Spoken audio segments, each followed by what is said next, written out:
Good morning, everyone. So, today's lecture is based on SSC CGL, right? SSC CGL Tier 2 exam, right? और SSC CGL Tier 2 exam की dates हैं आपकी 25th, 26th and 27th अक्टूबर 2023।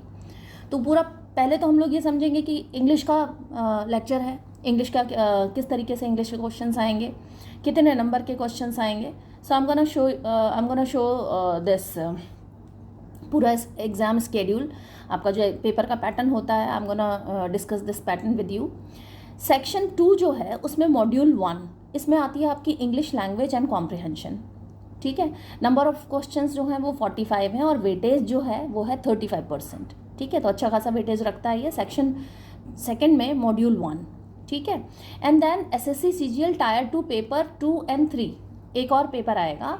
ये paper, इसका paper 2 आएगा। Paper 2 तो आपका statistics का होगा और पेपर 3 जो है वो है general studies, finance and economics. ठीक है, तो लाइक पेपर 2 एंड पेपर 3 जो भी एस्पिरेंट्स हैं SSC CGL की तैयारी कर रहे हैं उन्हें पता भी होगा। देन आपका 25 मार्क्स का एक और पार्ट आएगा and that is module 1 of section 2 of paper 1 English language and comprehension. जो मॉड्यूल 1 है सेक्शन 2 का। ठीक है, मॉड्यूल 1 सेक्शन 2 का, ये रहा आपका मॉड्यूल 1 सेक्शन 2। ठीक है, इंग्लिश लैंग्वेज का पेपर आएगा आपका दिस वन, सेक्शन 2 का module 1 we have discuss earlier, that is English language and comprehension. Total marks 45 आएंगे इसमें आपके। ठीक है, टोटल मार्क्स जो होंगे वो 45 आएंगे।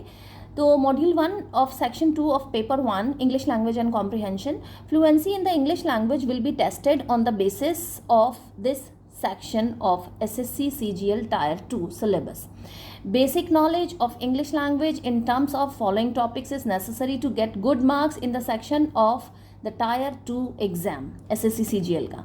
The syllabus for reading comprehension is not specific and is added in the syllabus to check candidates quick responses to the situation। तो आपका जो बेसिक नॉलेज है लैंग्वेज का उसे चेक किया जाएगा। ये आपका पूरा सिलेबस है मॉड्यूल 1 ऑफ सेक्शन 2 का जो पेपर है इंग्लिश लैंग्वेज एंड कॉम्प्रिहेंशन का, ये पूरा सिलेबस है आपका, राइट। सो कॉम्प्रिहेंशन जो पैसेज है, to test comprehension 3 or more passages will be given in question based on those will be asked, right. And at least one paragraph should be a simple one based on a book or a story, and the other 2 paragraphs should be on current affairs based on a report or an editorial। ठीक है, अब कुछ questions हैं जो हम लोग discuss कर लेते हैं। ये जो क्वेश्चन पेपर है आपका 2018 का क्वेश्चन पेपर है, combined graduate level examination Tier 2। ठीक है, इसके जो क्वेश्चंस हैं वी विल डिस्कस, और इसी तरह के लेक्चर आपको मिलेंगे SSC CGL के जो बच्चे सेकंड टायर की तैयारी कर रहे हैं। सो बिल्कुल वो उनके लिए इस तरह के लेक्चर्स मिल जाएंगे। आप चैनल को जल्दी से सब्सक्राइब कर लीजिए, लाइक कीजिए, शेयर कीजिए और टेलीग्राम चैनल से ज़रूर जुड़ जाइए। ये जो लेक्चर है इसके डिस्क्रिप्शन बॉक्स में आपको टेलीग्राम चैनल का लिंक मिल जाएगा। तो जो डिटेल्ड एक्सप्लेनेशन है, जो भी एक्सप्लेनेशन हो रहा है उसका PDF फॉर्म आपको मिल जाएगा टेलीग्राम चैनल से। ठीक है, और चैनल को ज़रूर सब्सक्राइब कर लीजिए क्योंकि इस तरह के जो भी लेक्चर्स हैं, कंटिन्यूस लेक्चर मिल रहे हैं आपको SSC CGL वाले। IBPS के लेक्चर्स यहाँ पे मिल रहे हैं, SSC CGL के लेक्चर्स यहाँ मिल रहे हैं, RS मेंस के लेक्चर भी मिलने स्टार्ट हो जाएंगे। कुछ एक लेक्चर्स बने हुए हैं, कुछ वीडियोस बने हुए हैं, प्लेलिस्ट में जाके आप वो देख सकते हैं। सो इंग्लिश का बहुत अच्छा मैटर आपको यहाँ मिल रहा है, इसलिए चैनल को सब्सक्राइब कर लीजिए आप। ठीक है, सो हम लोग स्टार्ट करते हैं। क्वेश्चन नंबर 1 2018 का पेपर है, मॉडल पुराना जो पेपर है उसे हम लोग डिस्कस कर रहे हैं। इसी तरह के क्वेश्चंस आते हैं, पैटर्न यही होता है। ठीक है, so question number 1 says that select the word which means, right, question number 1 says select the word which means the same as the group of words given। मतलब आपको सिनोनिम ढूंढना है जो ग्रुप ऑफ वर्ड्स दिया हुआ है। Group of words क्या है? कॉजिंग ग्रेट डैमेज और सफरिंग। इसके लिए कौन सा वर्ड सही आएगा? कॉजिंग ग्रेट डैमेज और सफरिंग। 4 ऑप्शन है, कैटास्ट्रॉफिक, स्पैस्मोडिक, कैटाटोनिक और कैटाटॉनिक के बाद में आपका जो फोर्थ जो वर्ड है ये है काज़म, ठीक है। सो 4 ऑप्शन है आपके पास में, कैटास्ट्रॉफिक, स्पैस्मोडिक, कैटाटॉनिक एंड काज़म, ठीक है। अब इसका पूरा एक्सप्लेनेशन देखिए। इसका आंसर तो आएगा कैटास्ट्रॉफिक, क्योंकि कैटास्ट्रॉफिक का मीनिंग जो होता है वही होता है, एडजेक्टिव की तरह काम होता है कैटास्ट्रॉफिक। और कैटास्ट्रॉफिक की अगर सिनोनिम की बात करें तो डिजास्ट्रस होता है ना, कलामिटस होता है, जो कि देखिए आप क्वेश्चन में यही लिखा हुआ है। क्या है क्वेश्चन? कॉजिंग ग्रेट डैमेज और सफरिंग, तो इसका कैटास्ट्रॉफिक ही आएगा। ये कलामेटिक है, डिजास्ट्रस है, राइट, कैटास्ट्रॉफिक है, ओके। इसका पूरा एक्सप्लेनेशन अगर हम देखते हैं तो this word is used to describe something that involve a sudden and wide spread disaster or a very harmful event. It is often associated with significant damage, loss, or negative consequences. For example, a catastrophic earthquake can cause massive destruction. जो एक catastrophic earthquake आता है, एक बहुत ही disastrous, बहुत भयंकर तबाही मचाने वाला जो earthquake होता है, वो massive destruction, massive मतलब बहुत ही भयंकर व्यापक रूप से वो destruction, तबाही मचा सकता है, ठीक है ना। तो कैटास्ट्रॉफी है इसका सही ऑप्शन, कैटास्ट्रॉफी है। लेकिन हमें चारों वर्ड्स देखने पड़ेंगे। स्पैस्मोडिक इसका मतलब होता है इर्रेगुलर, इर्रेटिक, ठीक है। स्पैस्मोडिक, ओके, स्पैस्मोडिक एडजेक्टिव है ये, ठीक है। कैटास्ट्रॉफिक भी एडजेक्टिव है, स्पैस्मोडिक जो है वो भी एडजेक्टिव है। इसका मतलब होता है इर्रेगुलर, स्पोरेडिक और एरेटिक, ठीक है, या फिर ओकेजनल। एरेटिक और ओकेजनल, एरेटिक मतलब इर्रेगुलर है, रेगुलरिटी नहीं दिखाई दे रही है उसमें, तो ये इसके मीनिंग होते हैं, ठीक है। स्पैस्मोडिक स्पैस्मोडिक जो वर्ड है, it refers to something that occur in irregular or sudden burst, often characterized by spasms or involuntary muscles contractions, right? It can also describe action or occurrences that are intermittent or fitful. For example, spasmodic laughter is a laughter that comes in short, uncontrollable burst. जो spasmodic जो laughter होता है, ऐसी हंसी जिसको हम spasmodic हंसी बोल सकते हैं, लाफ्टर बोल सकते हैं, वो ऐसा होता है जिस पर कंट्रोल नहीं होता, एकदम फटाफट एकदम से हंस दिए बस आप, बिना अनकंट्रोलेबल बस्ट हो जाता है, वो एकदम से हंसी आ गई बहुत तेज। सो वर्ड उसके लिए आता है स्पैस्मोडिक, ठीक है, इर्रेगुलर या इरेटिक, राइट। थर्ड जो ऑप्शन था आपके पास में वो है कैटाटॉनिक, ये भी एडजेक्टिव है। इसका मतलब क्या होता है? इसका मतलब होता है confused. Catatonic is a term related to a psychiatric or neurological condition characterized by a lack of movement, responsiveness or extreme rigidity of posture. It can be associated with conditions like catatonic इस तरह की जो conditions होती हैं उन्हें कैटाटॉनिक schizophrenia बोलते हैं, ठीक है। प्रोनाउंसिएशन आपके फोनेटिक्स नीचे लिखे हुए हैं, देखिए आप इसको, catatonic, right, and the next word is schizophrenia, right? So catatonic schizophrenia, इसका पूरा मतलब क्या होता है? You can understand with this picture, where individuals may remain in a state of immobility.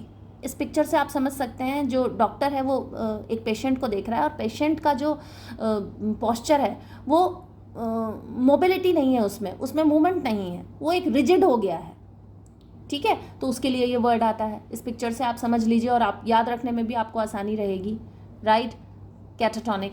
फिर यहाँ पर है काज़म, प्रोनाउंसिएशन देखिए आप इसका, फोनेटिक्स भी देख लीजिए, काज़म, CHASM प्रोनाउंसिएशन होता है काज़म, right.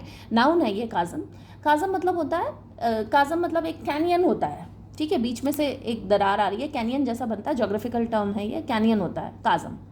So a chasm is a deep steep sided fissure or gap in the earth surface. एक फिशर होता है, एक गैप होता है अर्थ के सरफेस पे, often found in a landscape with Rocky terrain. जो रॉकी टेरेन होता है ना, पहाड़ी इलाका जो होता है, वहाँ पर ऑफन ये मिल जाता है। आप पिक्चर में भी देख सकते हैं इस चीज़ को।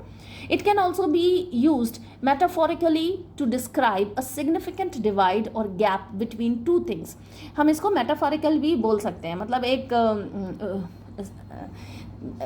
रियल में नहीं दिखा के। वैसे तो ये कैनियन होता है इसका जोग्राफिकल टर्म, लेकिन हम इसको बहुत कुछ चीज़ों में वाइडन गैप है तो हम उसके लिए भी काज़म बोलते हैं, ठीक है। इंग्लिश लैंग्वेज में जहाँ गैप दिख रहा है, वाइडन गैप दिख रहा है, डीप गैप दिखाई दे रहा है, वहाँ पर हम उसे काज़म वर्ड यूज़ करते हैं। नाउन है ये, एक नाउन की तरह वर्क करता है। Such as a gap is understanding, beliefs or opinion. किसी के दो लोगों के ओपिनियन नहीं मिलते तो there is a chasm between their opinions.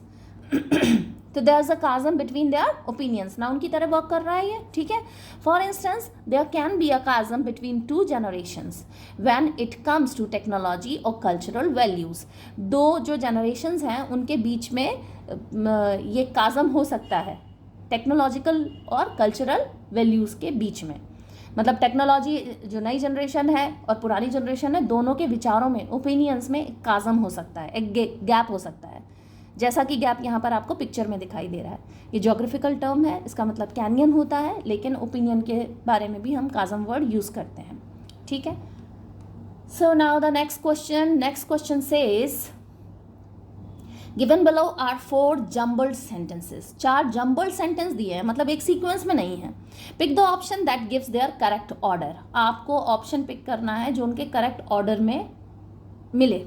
अब इस तरह के क्वेश्चंस IBPS जो प्रीलिम्स PO वाला जो लेक्चर है उसमें भी आपको बहुत मिल रहे हैं इस तरह के सेंटेंसेस। ये क्वेश्चंस आ जाते हैं, this type of questions are being asked in IBPS PO as well. So करना क्या है आपको इस तरह के सेंटेंसेस में, सबसे पहले बिगिनिंग देखनी है, सेंटेंस शुरू कहाँ से हो रहा है। क्योंकि अगर आपने बिगिनिंग समझ ली तो आपको सीक्वेंस, वो जो 4 ऑप्शन दिए रहते हैं ना, उनमें से उन ऑप्शन में से छांटने में बड़ी आसानी हो जाएगी, ठीक है। अब देख लेते हैं हम लोग first option.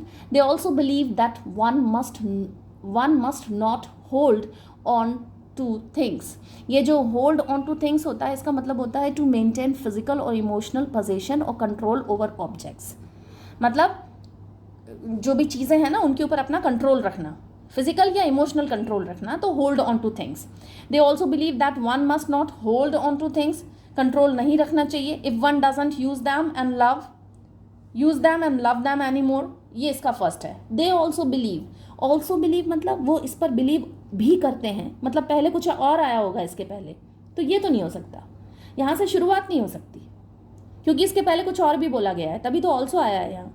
Like I eat I have eaten chapati and I have also eaten an apple, तो also आया ना, इसके पहले कुछ हो चुका है, तो मतलब A ऑप्शन नहीं आएगा, ठीक है। B को चेक करते हैं। Finally, it's a very good idea to give the things to someone who can and will use them. Finally, तो ये फाइनली भी शुरुआत में तो नहीं आएगा, क्योंकि फाइनली कोई चीज़ को हम बिल्कुल फाइनलाइज कर रहे हैं, शुरुआत में नहीं, बिगिनिंग नहीं होगी यहाँ से सेंटेंस की, इसको एलिमिनेट कर देते हैं। Now see, they further advise that one can begin the process of decluttering by first checking if the things one wishes to give away are still usable and valuable. They further advise, further मतलब उन्होंने बाद में advice की ना, they further advise, इसका मतलब ये भी नहीं आएगा, तो शुरुआत तो D से होगी, ठीक है। मिनिमलिस्ट वो लोग होते हैं जो किसी भी मटेरियल होता है, जो किसी भी तरह का मटेरियल, जैसे आपके पास में टेबल है, डाइनिंग टेबल है, आपके पास में टीवी है, सोफ़ा है, राइट, आपके पास में बहुत सारे ईटेबल्स हैं, ये एक्स्ट्रा बहुत सारी चीज़ें हैं, उसमें बिलीव नहीं करते वो कहते हैं उतना ही सामान, उतनी चीज़ें रखो आप जितनी चीज़ों की आपको आवश्यकता है, जितनी आपकी काम आने वाली चीज़ें बस आप उतनी ही रखो। तो मिनिमलिस्ट होते हैं, minimalist believe that clutter causes a lot of stress and waste precious space. जो मिनिमलिस्ट होते हैं वो इस बात पे विश्वास रखते हैं कि जो that clutter causes, ये जो बहुत सारी चीज़ें भर लेना, इकट्ठी कर लेना, ये क्या करता है, स्ट्रेस देता है, बिल्कुल देता है स्ट्रेस, पहला सबसे बड़ा स्ट्रेस तो ये है कि साफ सफाई कौन करेगा।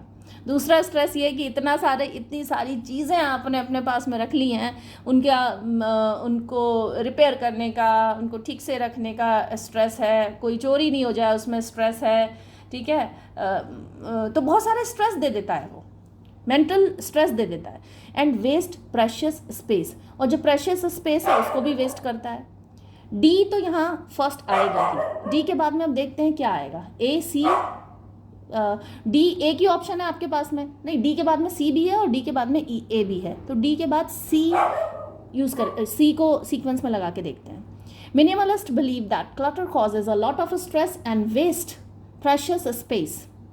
Then see, they further advise that one can begin the process of decluttering by first checking if the things one wishes to give away are still usable and valuable. Precious space को भी ख़त्म करते हैं, waste करते हैं। The further advise, बिल्कुल बन तो सकता है ये, डी के बाद में सी। उसके बाद में बी का ऑप्शन है, बी देख लेते हैं। बी है, finally it's a very good idea to give the things to someone who can and will use them. और लास्ट में जो ऑप्शन दिया है वो है ए। सो ए ऑप्शन है। दे ऑल्सो बिलीव तो पहले आएगा, क्योंकि फाइनली जो है वो लास्ट में आएगा, तो सबसे फाइनली है तो फाइनल में ही आना चाहिए, लास्ट ऑप्शन बी होना चाहिए। लास्ट ऑप्शन बी तो ऑप्शन नंबर 3 में है। डी से स्टार्ट 2 ऑप्शन हो रहे हैं आपके, ऑप्शन नंबर 1 DCBA और ऑप्शन नंबर 3 DACB। तो डी के बाद में सी भी हमने लगा के देखा सीक्वेंस में, लेकिन बी और ए ये सीक्वेंस गड़बड़ है, तो ए ऑप्शन नहीं आएगा, DACB यही होगा राइट ऑप्शन। ठीक है, next question. Identify the segment in the sentence which contains the grammatical error. आपको सेंटेंस में एक सेगमेंट है, उसमें से ग्रामेटिकल एरर निकालना है। Why should always we have to wait for her to join us? Why should always we have to wait? First I read it incorrectly. So sentence जो लिखा हुआ है वही लिखा है आपके एग्जाम पेपर में। Why should always we have to wait for her to join us? ये सेंटेंस देखते ही आपको समझ में आ गया होगा कहाँ गड़बड़ है। फिर भी 4 ऑप्शन देख लेते हैं। For her to join her, for her to join her ये तो है ही नहीं, for her to join us है, तो ये वैसे ही नहीं होगा। वाई शुड तो बिल्कुल ठीक है। Why should, why will, why do you बिल्कुल आएगा, वाई के बाद में हेल्पिंग वर्ब आ जाएगी। वाई है एक क्वेश्चन वर्ड है, उसके बाद में हेल्पिंग वर्ब आती है। Y do you eat, like जिस भी तरह का। वाई डू यू गो तो बिल्कुल आ जाएगा। Why should you speak, why will you come, why के बाद में हेल्पिंग वर्ब बिल्कुल आएगी। सेकेंड है वाई शुड, तो नहीं, वाई शुड तो सही है, ग्रामेटिकल एरर है ही नहीं वहाँ। ठीक है, अच्छा फर्स्ट जो ऑप्शन था for her to join her, यहाँ भी ग्रामेटिकल एरर नहीं है। ठीक है, थर्ड है always we, grammatical error. Why should always we, why should we always have to wait, यही है grammatical error.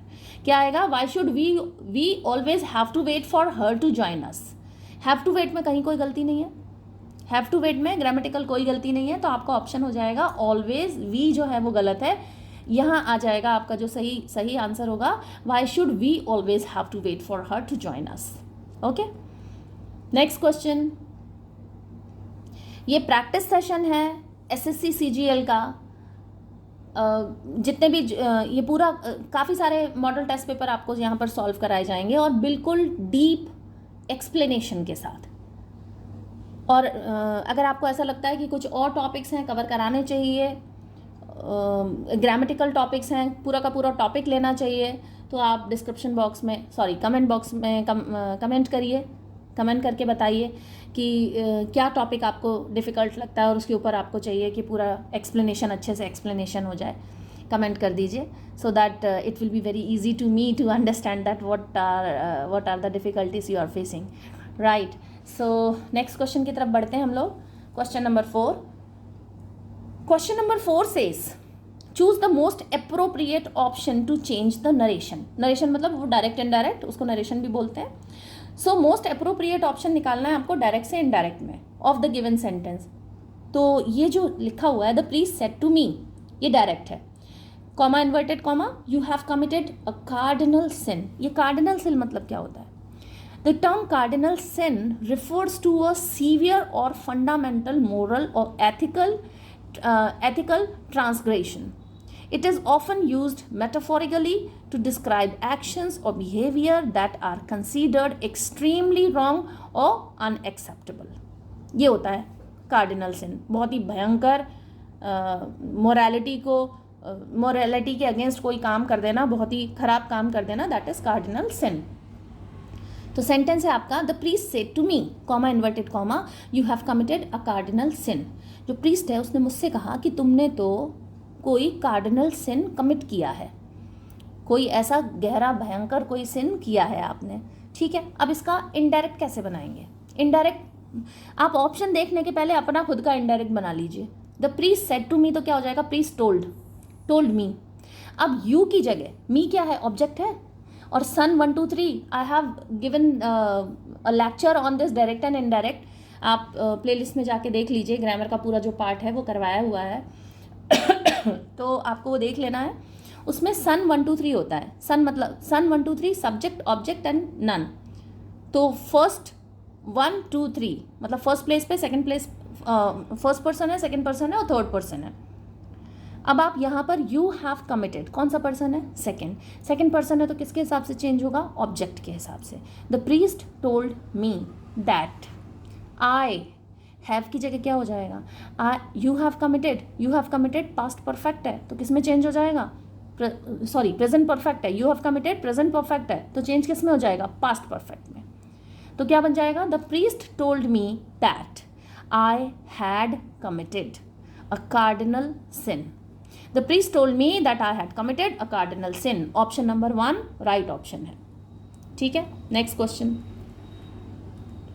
Choose the most appropriate option to change the voice, active / passive form of the given sentence. तो given sentence क्या है? 2 children were shot dead by a psychopath during the California Music Festival. California एक music festival हो रहा था वहाँ पे, तो एक साइकोपैथ वो होते हैं जिनका दिमागी संतुलन बिगड़ा हुआ रहता है, वो समझ नहीं पाते क्या सही है क्या गलत है। तो साइकोपैथ के द्वारा 2 बच्चों की हत्या कर दी गई। शॉट डेड मतलब शूट कर दिया, है ना, गन से उसको शूट कर दिया। तो 2 बच्चों को गन से शूट कर दिया गया ये पैसिव है, वर शॉट है ना। पैसिव वॉइस को सीधे सीधे समझ लीजिए, V3 लग जाता है। जैसे अगर वर देखोगे आप, तो वर के साथ में VING लगा है, तो सीधे से सेंटेंस कौन सा बनता है? Past continuous. लेकिन वर शॉट बना है, ये पैसिव वॉइस है। अब इसका एक्टिव बनाना है, आपको चेंज करना है ना, तो एक्टिव बनाना है। 2 children were shot dead by a psychopath. बाकी छोड़ दीजिए, बाकी तो वैसे क्या वैसे एक्टिव और पैसिव दोनों में लग जाएगा वो। ठीक है, 2 children were shot dead by a psychopath. तो साइकोपैथ यहाँ किल्ड भी आ सकता है, psychopath killed 2 children, but psychopath ने वो शूट किया है ना। तो अब इसके ऑप्शंस देख लेते हैं अपन, और वैसे अगर ऑप्शन नहीं भी बनाओ तब भी बन जाएगा, आपका सीधा सा आंसर बन जाएगा। साइकोपैथ शूट की जगह साइकोपैथ शॉट डेड, वर लगा हुआ है ना। वर अगर लगा हुआ है, इसका मतलब कौन से एक्टिव बनेगा? तो किस में बनेगा पास्ट इंडेफिनेट में। ठीक है, पास्ट इंडेफिनेट में चेंज होगा ये। तो साइकोपैथ जो है वो सब्जेक्ट की जगह आ जाएगा। अभी ऑब्जेक्ट है ना, 2 children were being shot dead by a psychopath, object की तरह काम कर रहा है, वो सब्जेक्ट बन जाएगा। A psychopath shot dead 2 children during the California music festival. ये इसका आंसर है, option number 4। Option number 4 right. So ये एक्टिव एंड पैसिव वाले क्वेश्चंस हैं। आप इनको डायरेक्ट इनडायरेक्ट हो, एक्टिव पैसिव हो, आप इस तरह के क्वेश्चंस को पहले ही खुद अपना कंस्ट्रक्ट कीजिए सेंटेंस, फिर उसके बाद में ऑप्शन देखिए, तुरंत ऑप्शन पकड़ में आ जाएगा आपको कि भैया यही ऑप्शन है और यही सही ऑप्शन है। ठीक है, सो आज के लिए इतना ही। बाकी हम लोग सारे क्वेश्चंस एकदम डिटेल में समझेंगे इसे। और as I have told you कि अगर आपको लग रहा है कि कोई टॉपिक बहुत डिफ़िकल्ट लग रहा है, तो you can write down in the comment section, so that I can understand कि ये वाले ज़्यादातर बच्चे बता रहे हैं कि ये टॉपिक डिफ़िकल्ट है, तो I will make a video on it. Okay, so keep learning.